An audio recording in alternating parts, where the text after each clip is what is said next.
Okay, today I think I'm going to talk about selfishness, lack of empathy, the causes of these problems that our society is facing, solutions. I was watching, and of course, like all these recordings I do, I don't read off a script, I just talk, I just think, I just vent.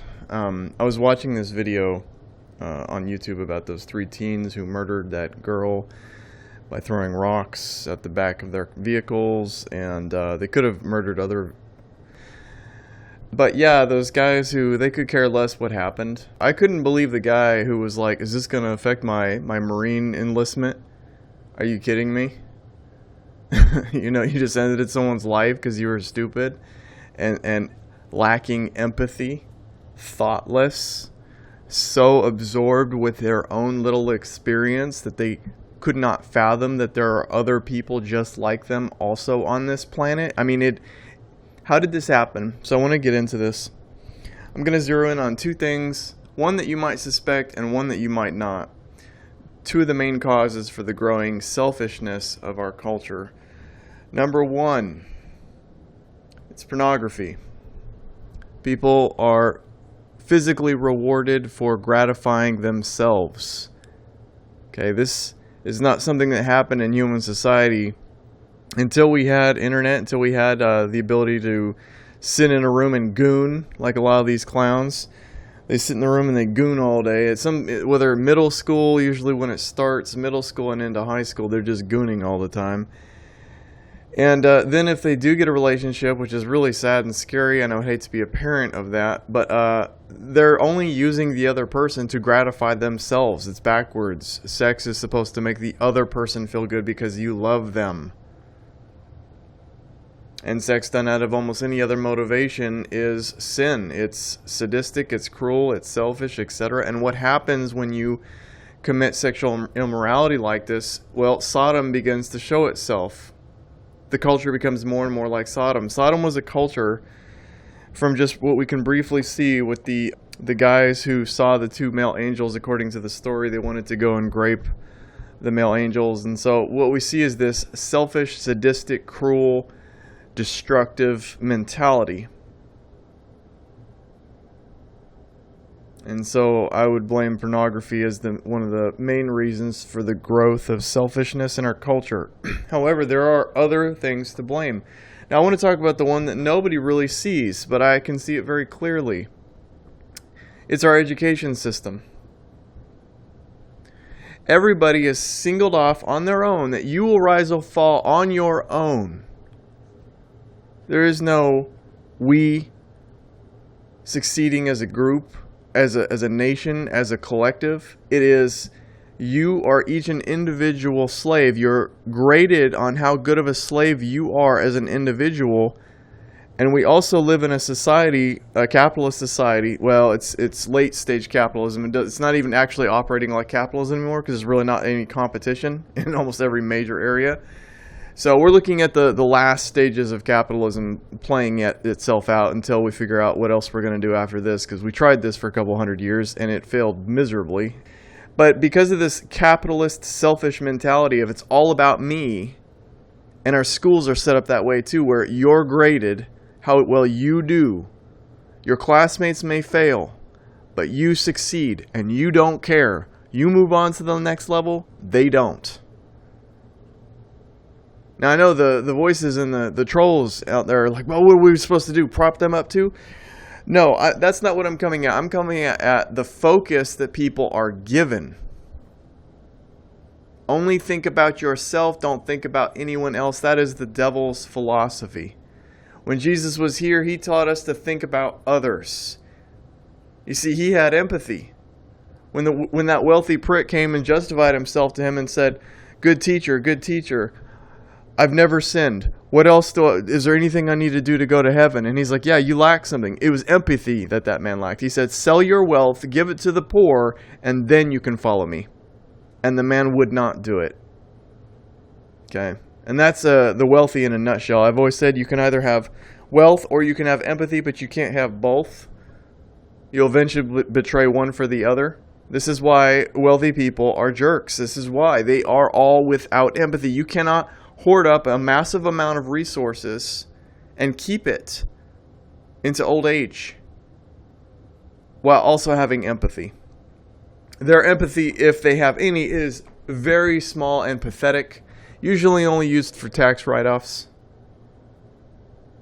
They don't have empathy. Those without empathy do not inherit the kingdom of heaven.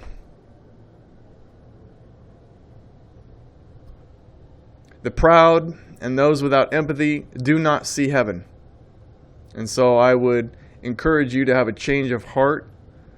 You're going to die. I hate to break this to you. I know your world doesn't ever want to tell you that. They won't even let you use the word on YouTube. You hear people say unalive yourself and all that nonsense. We can't even say certain words. Why is it that the word die is a word that you can't use? Why is that a forbidden word? That's a fact of life.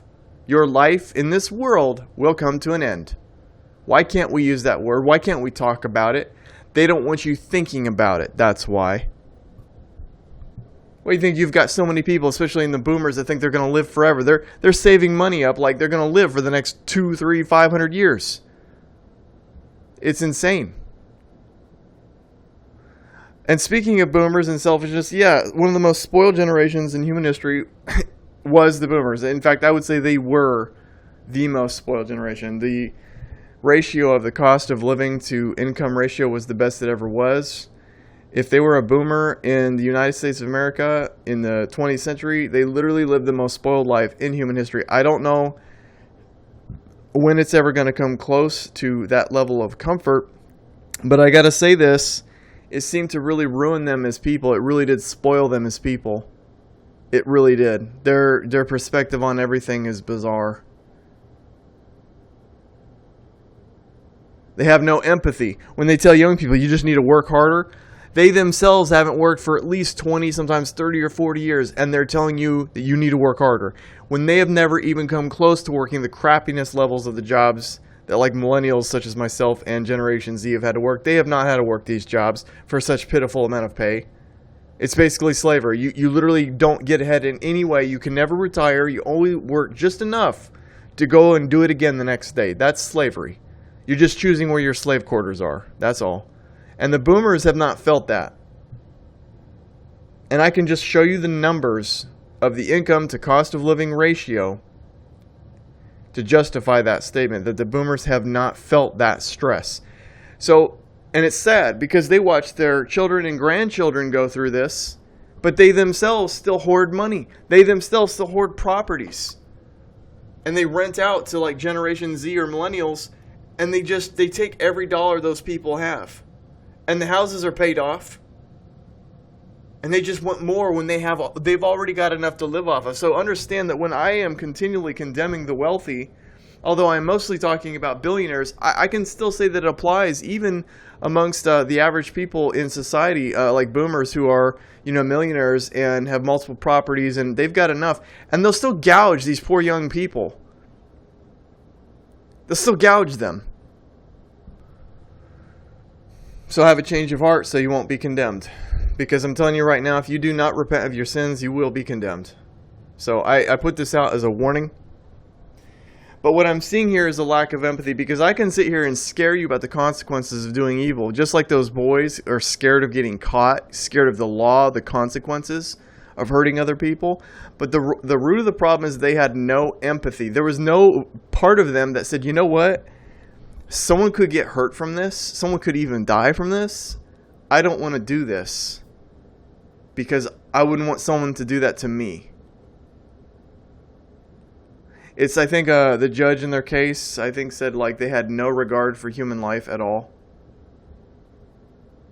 And this is a growing issue amongst the youth. And let me tell you another cause for this. It is atheism. I don't want those atheists to sit back and think that they could just get off the hook on this one. When you teach people that nothing matters, when you teach people that there is no judgment after they die, and that's a lie. That is a lie from the pit of hell.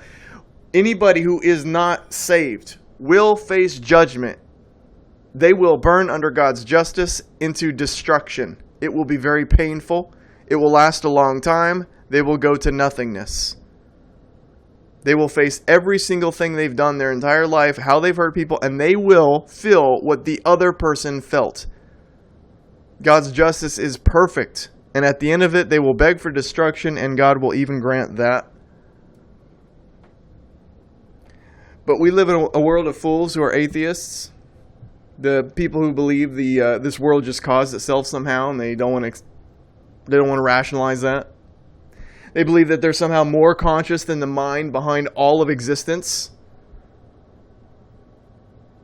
Their little 13 billion year time it took to make brain is somehow more conscious than the energy behind everything that exists.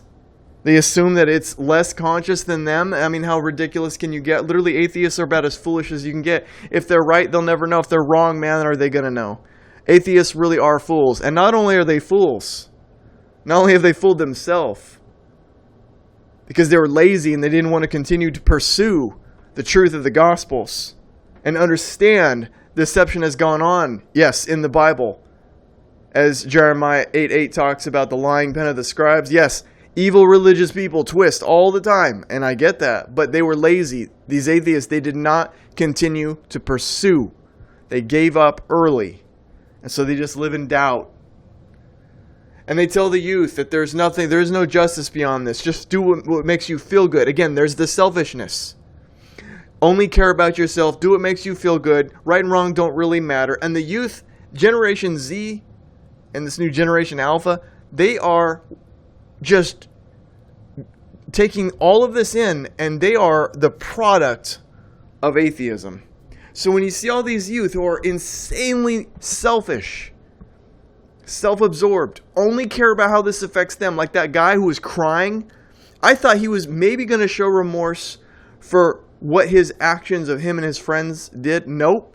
He was just crying because how this has affected his life. And oh my gosh, the amount of disgust. I for a second there, I thought, oh my gosh, this is the one guy in the group who might be worth some grace. But when I saw why he was crying, I was like, you can't be serious about this. He's sad he got caught. He said that the consequences, he has to pay for it now. He had no remorse for what he did. He had no empathy. He was literally engineered in a society of atheistic, selfish, hedonistic, hell-bound fools. And that's the world we live in.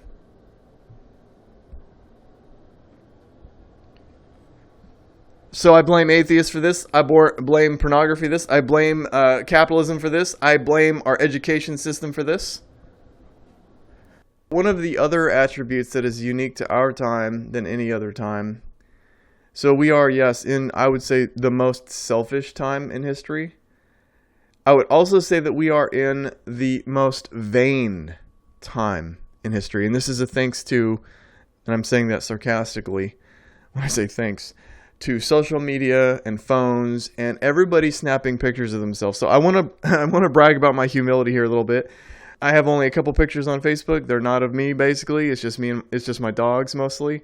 What I'm saying is I always felt that it was wrong to, like, I would if I was ever looking at myself in the reflection to just make sure, I don't get like a booger on my face, I would make sure there is no one around to see me, because I understand that this is a very vain behavior to just check yourself out. I remember this one time I was in my early 20s, this guy, it was at a small group, it was like a church small group thing, and this guy was so conceited. He would just stare at his own reflection, and he didn't, in a room full of people, he did not care. He was just looking at himself from every angle. I was like, this guy is so vain. And this was back in the mid-2000s. We weren't even dunked yet into 2 decades of phones and taking pictures of yourself and dating apps and social media and followers and validation from virtual validation. Okay. But what I have seen with the females, when I see women just out taking pictures of themselves, I'm instantly repulsed. I don't want anything to do with them. Because they cannot see the vanity that they have. They're so blind to this. This is a different kind of selfishness, but it is still selfishness. They're taking pictures of themselves because they love themselves so much And I'm not saying respecting yourself is bad, but when you love yourself so much that you can care less about anything else beyond you, like these are people who, they could care less about the homeless man who's literally just down the road, but she made sure to get out of the picture. Now I want you to think about that. If you've got a girl taking a picture of herself because she thinks she looks good at a certain angle, at a certain light, she's going to angle it so the homeless guy isn't in the picture because she doesn't want to think about that. She only wants to think about herself. And so vanity reveals a form of selfishness, visual selfishness. So this is another thing that I believe has made selfishness in our time worse. Social media. I've said we need to get rid of all this garbage. All of it. Okay, but don't listen to me. That's the other thing. If you want to reject the things I talk about, then enjoy hell on earth, guys. Because the Holy Spirit is within me and it speaks out of God's heart to try to correct people's problems. And all I know is that things like social media are bad. They allow for vanity to just flourish. I know that systems that are based off of greed are bad. It causes selfishness to flourish. And when these things flourish, it's only a matter of time before humanity has to be put to an end, because it will become like Sodom. And we're already showing signs of that everywhere. There, I think, is nothing more repulsive than an insanely selfish, narcissistic person who is a coward and a liar. And that is basically most people in our culture. That's the way we're going. They lie because they hate the truth. They have no value for the truth. They don't think they're going to face justice after this world comes to an end. They don't think they're answering to anybody. They have fooled themselves. As a person who went through at least 10 years of doubt, agnosticism in my 20s after my mom passed, I can tell you that that was probably the time where I was most vulnerable to sin. Why? Because the less you think you're going to face justice, the less consequences you think there are. Because some things, some sins aren't things that necessarily hurt someone right now, obviously. So take like fornication, for example. This is, I think, a classic example. This is also why fornication is so tolerated in our very selfish society, very godless society, because they think, oh, you're just being happy. You're living. You're just. You know what I'm talking about. You've heard it. You're not hurting anybody, are you? You're actually hurting your own future. And if you have a pregnancy with this person, guess what? There's a child now. There's a human being you have brought into this world who does not have a secure family, who does not have a secure marriage, who doesn't know who they're going to call their dad. You're not hurting anybody? Yeah, you are. In the future. You're gambling with hurting somebody. So if you were playing like a tabletop game or something like that, if you're playing chess, there's no chance in chess, right? You just capture the piece. And so if you capture a piece, you're like, oh yeah, you hurt that person. You took the piece. But if you roll the dice, and let's say you miss, the person who defends fornication is saying, well, nobody was hurt. I'm saying, yes. Yes. Eventually it will hurt someone. A 50% chance. Let's say you were playing Russian roulette and you had 6 chambers and 3 rounds were in that weapon. Is it hurtful to put the gun to your head? Is it dangerous? And if he pulls the trigger, the atheist who defends fornication says, well, you see, he didn't get shot, so it wasn't a danger. And I'm saying it was a danger. It was a risk. That's the whole point. So I hope to correct people's perspective on that just because something didn't happen doesn't mean it won't later on if that behavior continues. It is risky and dangerous behavior. So things like fornication, having sex with somebody outside of marriage that you don't want to have kids with, that you don't want to spend your life with. This is sinful behavior. It's risky behavior. It's got to stop because it's hurtful behavior. It makes fatherless children. It makes broken homes. It makes for very lonely people. We were not meant to live like that.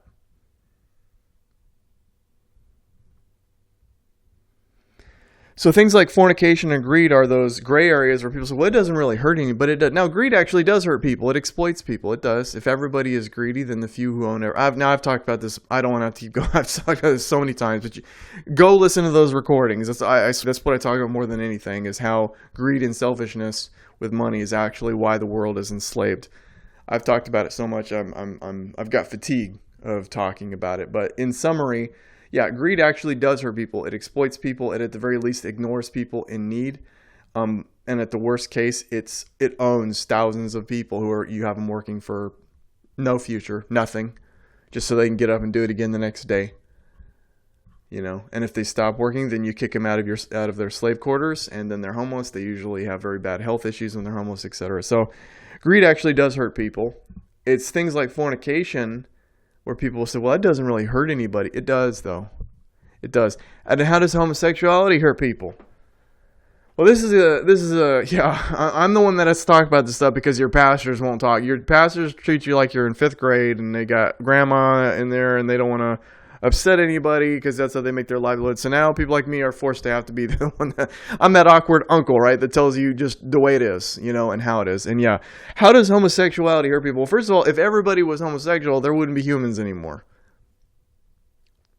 That's how you can tell us something, the magnitude of how wrong it is.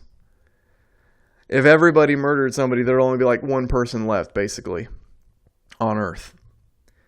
It's on the same level as murder. It is a perversion of our sexual orientation. We were made as male and female. That's how we have continued as a species. If you want to argue that, good luck. If you had a bunch of men on an island, there isn't a future. If you had a bunch of women on an island, there isn't a future. We were made male and female. Our chromosomes, our DNA tell us that there are 2 genders for our species. Okay? And all these lies that people are going on about how there's 50 million different genders and all this other nonsense. Lies. Evil.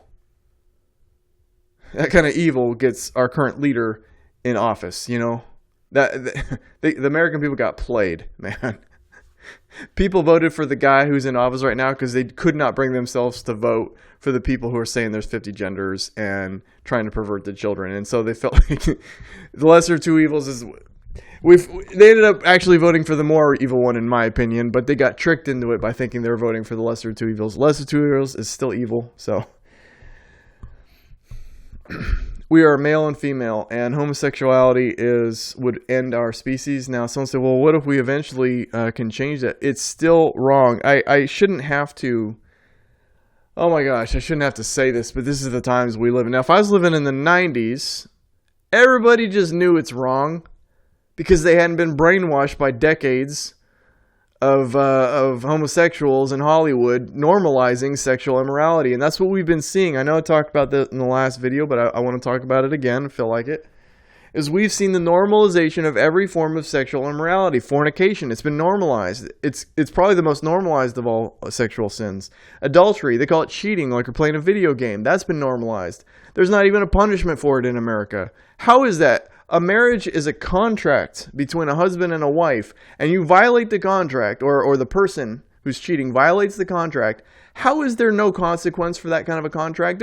There's more of a consequence for violating a rental car contract or any kind of contract. Any kind of contract there are more consequences for. But when it comes to adultery, there's literally no punishment. I've said it should at least be a 4-year minimum felony. That's right. People say, well, no one get married again. Well, then don't. Don't make marriage a joke. It would be better people just didn't get married and lived around like degenerates, like they're going to anyway, it seems like. But at least they don't muddy what marriage means. So when a person gets married, man, that's serious. Those people are hardcore is what people should be saying. They have committed for life to just that other person. Both people know they're in on that. That if the other person is caught cheating, they're going to prison. There should be consequences for adultery. You're destroying your own family. If you have kids, you're literally betraying your own children. You have violated the trust and the love of the person you made your vows to, the person you swore to love more than anyone on earth, and you violated them. And I know it's complicated. Every situation is different, but there's no excuse for adultery. There's no excuse. Okay. I understand people marry the wrong people. I understand, like I said, every situation is different, but there is no excuse. Have a conversation with the person. Divorce even. But adultery, no. In the Old Testament, the adultery was punishable by death. Now, my theory on that part of it is also because they had no real prison system. I mean, and I want to talk about the two, since I'm on the subject. Not really, but that video I saw last night about those 3 guys that killed that girl. So we now have to pay, I believe ChatGPT said $300 a day is the average amount of money that a taxpayer has to pay in order to keep somebody who is like in prison for life, you know, at a higher security prison.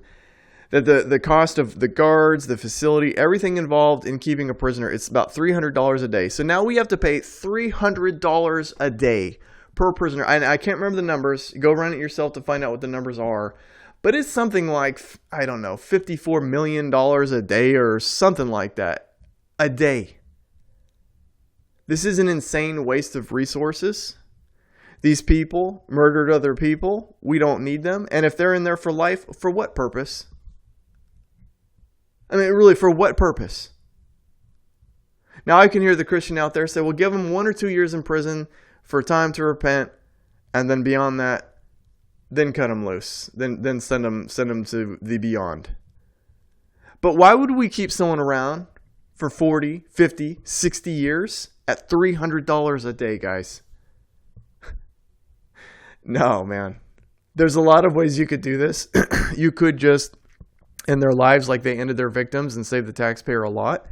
Some would say that that's not fair enough, especially when the murders are so horrific. And I agree, it's not. They can only die once. And when they've killed like a dozen people, how is it fair that they can only die once? And this is what I mean when I say only Jesus can deal perfect justice. When I said that he will make everyone feel what they have done to others, you will understand what I mean when I say his justice is perfect. But for us in this world, in this physical world, I'm talking about the most reasonable and wise ways to manage this as a society. And it makes no sense to me that you would then burden the taxpayer for the rest of their life to pay $300 a day just to keep them alive. And for what purpose? Where's the on the return on investment? Where is the return on that investment? That $300 a day. Where is the return? Even if you had them in a sweatshop working all day and all night, that's some expensive sweaters. No. So something there needs to change. If you guys don't want to actually do the right thing and end these people's lives for ending other people's lives, then they need to figure a way out to where the cost per day is like dollars, pennies. And if they want food, they have to work. If they want their food every day, they have to work. So it at least offsets the cost so that the taxpayer pays nothing for them to exist. To me, this seems more reasonable.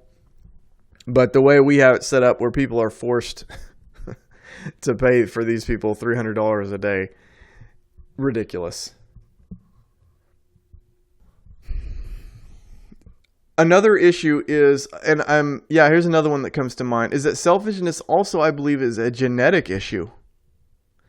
I've talked about this in past recordings. I'll talk about it again. Women are breeding with evil men. And they themselves are probably evil too. When I say evil, I mean sociopathic, psychopathic. And the problem with this is that their genes are passing on. That the children they have, despite how well they were raised, it does not matter. They are physically not capable of things like empathy or anything like that. This comes back to the problems I've talked about how families are made, how people are having kids, etc. And we are breeding evil, not good. So, just dream with me for a minute here, okay? I've always thought it would be cool, given our current technological state, that people can only have kids until they've gotten a baby license. And in order to get a baby license, the man has to be at least 25 years old, and there needs to be financial responsibility, basic IQ test, no criminal history, like severe. I'm not talking minor stuff. I'm talking like SA or, more severe things. And what would be the purpose of this? Is to breed evil out. Now, in the case of those 3 19-year-olds who took out that one girl, they didn't have kids yet. But in a lot of cases, you'll have guys who they're going away for life, but they've already made kids with a bunch of women, which means they have multiplied the problem for a future generation. It just keeps getting worse and worse and worse. And I'm not saying every child is destined to follow in the path of their parents, but I'm telling you the apple doesn't fall far from the tree. Genetics is strong. And so I would even argue that part of this is a breeding problem. All of these, I'm sorry, my dog just fell asleep to me talking, and he's got his tongue out, and his tail started thwapping the couch. And I'm like, I'm that good, huh? Yeah, I put you to sleep. He's just like 5 feet away from me, and I'm talking loud, and this dog is just out. Well, thank you. I'm that exciting to listen to. All of these factors, I believe, are contributing to the increased selfishness of the time that we're living in. It's sad because even if you solve one, you've got the others to deal with. It's a mess. Even if you changed how education works, even if we went to a needs-based society rather than a greed-based society and we're not capitalist, even if you still have the breeding problem. You still have the problem of women choosing the dark triad types. Oh my gosh, it's a mess. It is such a mess, and it can exhaust you. It's possible to fix, but we're talking like do a Rubik's Cube in a dark room kind of thing. Like, it's technically possible. I know there's people out there that can do it in like 20 seconds, but for an average person who doesn't know how to do a Rubik's Cube in an almost dark, completely pitch black room, it's technically possible, but there's so many issues. And the other issue is if everybody is so selfish already, they will reject messages like when I talk about Jesus's stance on money and selflessness, they reject him outright. They reject me, the messenger, and they reject him. And they say, oh, no, you're just misquoting Jesus. No, I'm not. He talked plainly to the wealthy. Sell your wealth, give it to the poor, and then you can follow him. Until you do that, your money is keeping you hostile to God. People who have empathy don't have any issues with this because they see how this is the right thing to do, and that they do it whether Jesus told them to or not. But people who lack empathy, who are severely selfish, they are the most hostile. Let me tell you, do you think that the people who took out Jesus, the little small hat people, you know what I'm talking about, do you think that they were poor, or do you think that they were rich? Do you think that they were selfless, or do you think that they were selfish? Do you think they had empathy? No, they didn't care what happened to Jesus. They didn't care about what happened to anyone else. They were only out for themselves. Even back then, you see it. The seeds of evil. No empathy. They adopted philosophies that made their selfishness feel okay. You see this in churches. I think there's a lot of wealthy people who call themselves Christians in America who love the idea of a tithe because it minimizes how much they have to give. They pay their tithe and so they feel, well, I've paid my tax to God. I'm good. I'm going to heaven. Wrong. Jesus never said 10%. He said, sell what you don't need. Give it to the poor and then follow him. Meaning, take what you need to live, like you need a car, you need a house. It doesn't need to be a mansion, so that's not a need. You need an average house. That has insulation, a roof, etc. You need a house, you need a car, you need food. That's what you need. Anything beyond that you don't need. You're supposed to give it to those in your life who need it more. That's what you're supposed to do. That's what Jesus taught. And that is the kingdom of heaven on earth. We live on the kingdom of hell on earth. We live in, I'm going to take everything from everybody and screw y'all. I don't care about any of you. This is a video game to me. And I'm going to take all of your houses and all of your money and all of your property and watch you weep and watch you starve. And I'm going to talk about how I'm such a good Christian man. And this is what a lot of wealthy Christian pricks in our country are like. And the moment I start talking about how Jesus was a communist, they get so furious. You know why? Because I'm convicting them of their own greed, their lack of empathy, their disobedience to what Jesus taught. I'm revealing to them that they're going straight to hell when they die, and they know it. And they don't want to change. They don't want to repent. They only want to hear what they want to hear. And this is another problem. This I know there's a term for it in the Bible. talking about like, was it itchy ears? They only hear what they want to hear. This is another problem in our time. And I think that this is also a product of algorithms.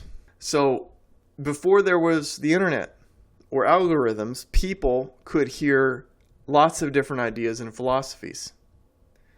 Unfortunately, because of the way algorithms work, they only tell you what they think you want to hear. And so it's a vicious circle. You have very polarized parts of the country. You have, I find this hard to believe, but you have some people who think that our current leader is this blameless second coming of Jesus. You really have people who think that. And part of the reason they think that is everything they see, like on YouTube, is just what they want to see. Because YouTube just keeps telling them what they want to hear. They also, in their social world, their friend group, all that, they don't really get out much anymore. Everybody's spending more time just online. So they're not exposed really to different thoughts. If there are people in their life that are different from how they think, they will just ignore, cut off, isolate, not be around them anymore. They're uncomfortable around it because people in our culture now are uncomfortable with opinions that are different from their own. It is such a fragile snowflake time. Take Ron Paul. I've been a huge fan of Ron Paul for a long time. I disagree with his stance on money. He is very much a capitalist type. He does not so I disagree with Ron Paul on something, but I listen to a lot of his podcasts. So this is an example of how I can disagree with somebody on something and not just cut them off from my world. But we live in such a sensitive and fragile time that they're like, oh my gosh, he disagrees with me on this. I'm cutting him out. So they put this little narrow group of people and they only hear what they want to hear. So when they go and read Matthew, Mark, Luke, and John, and by the way, I would urge Ron Paul to really, if he ever would ever to come across any of my recordings, please reconsider your view and take on a more generous view as Jesus taught. That's all I would say to that. But I got off track here. What was I saying? Well, I can't remember. I'm having a Joe Biden moment. I can't remember. That's why I got to be careful when I get off on side subjects. I was just talking about just people who they only surround themselves with people who only tell them. Oh, yeah. Okay. Yeah. What I was going to talk about is, so then when they look at Matthew, Mark, Luke, and John, they are no longer looking at what Jesus taught. They are looking what they want to hear. It's like that one rich jerk that lived out near me out in Kentucky when I quoted him Jesus, and he says, well, the way I see that is, no, there is no the way you see it. Jesus was very simple and very plain to the point where the only way you couldn't understand what he's saying is if you didn't want to understand what he's saying. If you want to try to make Jesus say what you want him to say. Jesus said to the wealthy man and to wealthy in general, sell your wealth, give it to the poor, and then you can follow me. That wasn't a one-time thing. That man had no empathy, just like the wealthy have no empathy. Sell your wealth, sell what you don't need. And this is what the early church did. This is how the early church was behaving because Jesus set it up that way. That wasn't a coincidence. And so when you have people calling themselves Christians in a society of people that only want to hear what they want to hear, they don't even want to hear what Jesus has to say anymore. It's bad, guys. It's bad. Now, you can disagree with Paul. You can disagree with Peter, and Peter and Paul disagreed on many things. You can disagree with these things. Okay? But when God comes into the world immaculately, as a person who was without sin, who rose from the dead, you need to listen to his words like God was speaking through him because he was, that it's the God's honest truth. If you put a spin on what God says, I don't know if there's any helping you. Seeing but not perceiving, hearing but not understanding. So you can tell even by those verses that this is a psychology thing. This has been going on for thousands of years. I think that it has been getting worse, and the reason is because of how algorithms continually feed people only their own view. And how weak and fragile then is that view if it's never been challenged? You know, anybody who's played chess, you understand when I say that you have to look at what the other player is going to do, not just what you want to do. You have to look at it at the board objectively. He's not going to move in a way that benefits you. He's going to try to move in a way that hurts you the most. You're playing against this person. And so a lot of people, when they look at the board, they only look at it at how it could benefit them. And I'm like, that is not objective. It's weak. How many people actually argue with themselves about their own views on things? I mean, that's how I escaped out of the dogma of my early Christian upbringing before I came into faith rather than just blind belief, childhood belief. I had to just start thinking, how am I wrong? How am I wrong? Where am I weak in this argument? I do that all the time. I've done that for decades now. Strong chess players are able to do that perfectly, objectively, and many, many moves ahead. That's why they're good. They've already thought about what you're going to do before you even knew you were going to do it. And it's the same with argument. But we live in a very weak, fragile time where nobody wants to look. Nobody values the truth. Everybody just lies. Isn't there an Old Testament passage that says in that time, referring to the end, he referring to the devil, I guess, makes deceit prosper. And we definitely live in a time where if you are dishonest, you can prosper greatly. And if you are honest, you get punished. Talked about that many times too. So that's also come into fulfillment, that we are living in a time where deceit prospers. Yeah. And all of the Old Testament patriarchs, they were basically liars. Abraham was always lying. That's just my sister. And he used that lie to grift people, to take money from them because they wanted to court her. When they found out he was married to her, he's like, well, I never said she was my wife. I just said she was my sister. Yeah, she's your half sister, your half incestual sister, which is an abomination in God's eyes. And you're saying that's just my sister? He did a Bill Clinton is what he did. He lied with the truth. He likes to use the truth to deceive people. That's why Jesus said, let your yes mean yes and your no mean no, and anything else comes from the evil one. See, that's another very simple and plain thing, and Jesus is absolutely condemning the behavior of Abraham and Jacob and all of the Old Testament patriarchs who would always lie. Take like Jacob lying to his own blind dad and screwing over his brother Esau out of his inheritance. Deceit prospering. You see? Abraham was always lying. Jacob was always lying. This is why they said that, when they lie, they speak their native tongue. They are children of the father of lies. How they respect the truth tells you who they belong to. I'm not going to tell you something that I know is false. It might be an opinion of mine that you disagree with and think is false, but if the sky is blue, I'll say it's blue. If 2 + 2 = 4, it is, and I will say it. Is the world round? I believe so. I think there's a lot of reason to believe it's round and not flat, and that's what I think. But these are people, they don't care about the truth. They could care less. If it's popular, if it'll make them money, if it'll give them power, they'll just tell it to you. Look at our current leader right now. He told everybody what they wanted to hear during his campaign. He's gone back on every campaign promise. He's literally the opposite of the person that they voted for. And only those who are in delusion because of their pride will not look at that or accept that. No new wars. That's what he said. No new wars. And look at it. Look at it. No new wars. Look at it. Look at the prices of gas thanks to this guy. Do you think his tariffs did us any good? I didn't mean to get political, but I'm just making a point here. We are mostly importers, not exporting. The amount of tariff... It would be no benefit to the poor or middle or working class tariffs. It would only hurt the poor and help the rich.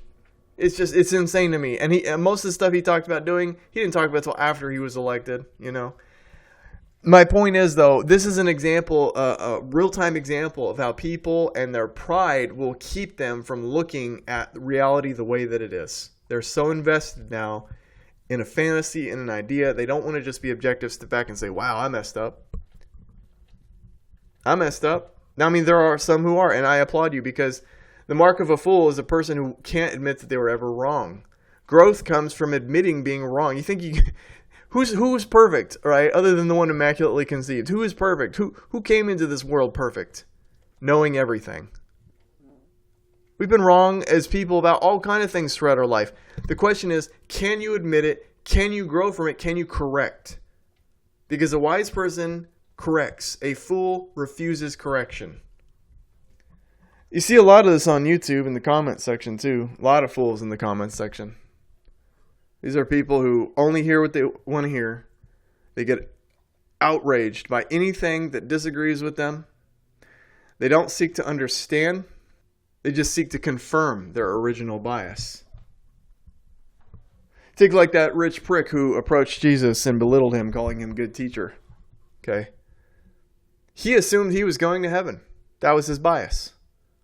He just wanted to see if Jesus lined up with him. Why he was really there.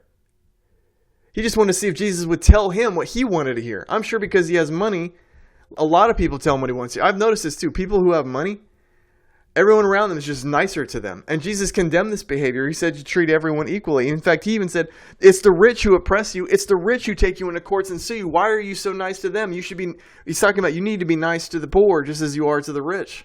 Don't show favor just because they have money. And so people with money generally are surrounded by people who only tell them what they want to hear. Take like women. They say all men are liars. No, only the men you choose are liars. And this is another way that deceit prospers. I've talked about this before too. They'll have sex with the men who lie to them and only tell them what they want to hear. Just like our current liar and thief who's in office. Only tells them what they want to hear. Just enough to get in. And then they're gone. They got what they wanted. They're gone. And she's like, oh, all men are liars. No, you are rewarding men for lying to you and punishing men for being honest with you. And that's why all the men in your life are liars. Not all men are liars. You just keep choosing liars. This is another example. Women have a constant problem, especially if they've been, it's a mess, with so many different men. They are now in this cycle where they only want men who lie to them, and yet they say they hate liars. I'm like, and yet, why don't you reward honesty? If a guy told you something that you knew, he's going to be like, dude, she's not going to talk to you anymore if I tell her the truth about this. And I'm not saying you should reward men for you should not use sex as a punishment reward system, but I'm just saying, this is just an example. You would think if you really valued somebody who's not a liar, you would give sex to the guy who was honest with you, even though it would have got him in trouble, rather than the guy who lies to you. You'd think if you really valued the truth, that's how you'd do it. But a lot of women, they reward liars and they punish people who tell the truth. So that they breed with men who are liars. Again, this comes back to the breeding issue. They breed with men who are prone to lying. And guys who are honest, who can speak of their descendants, right? What a mess. That's all I can say, man. What a mess. Can it be fixed? Well, like I said, it's possible. Just like that Rubik's Cube in a dark room, it's possible. But knowing is part of the problem, and as long as people go on not aware of these subjects about why people are becoming more selfish, why people are becoming more vain, why deceit is prospering, why people are more and more becoming liars, like if they don't listen to like what I'm talking about here, then they are completely in the dark. They just think, well, man has just fallen, nothing you can do. No, it can't. Something can be done, but it's going to require a drastic change, a change of heart on the hearts of many.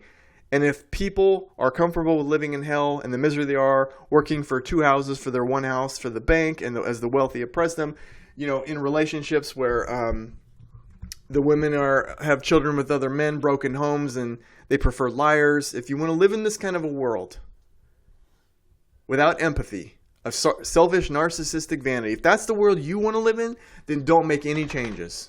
Don't make any changes. Say everything is perfectly fine the way it is. This guy talking is just crazy. Don't listen to him. We like it the way that is. But if you want to see change, then you should really listen to the things that I talk about.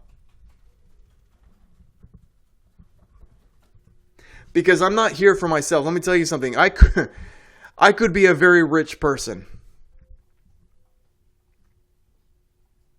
I have chosen a different path. I don't do this for myself. I don't even have my picture on these videos.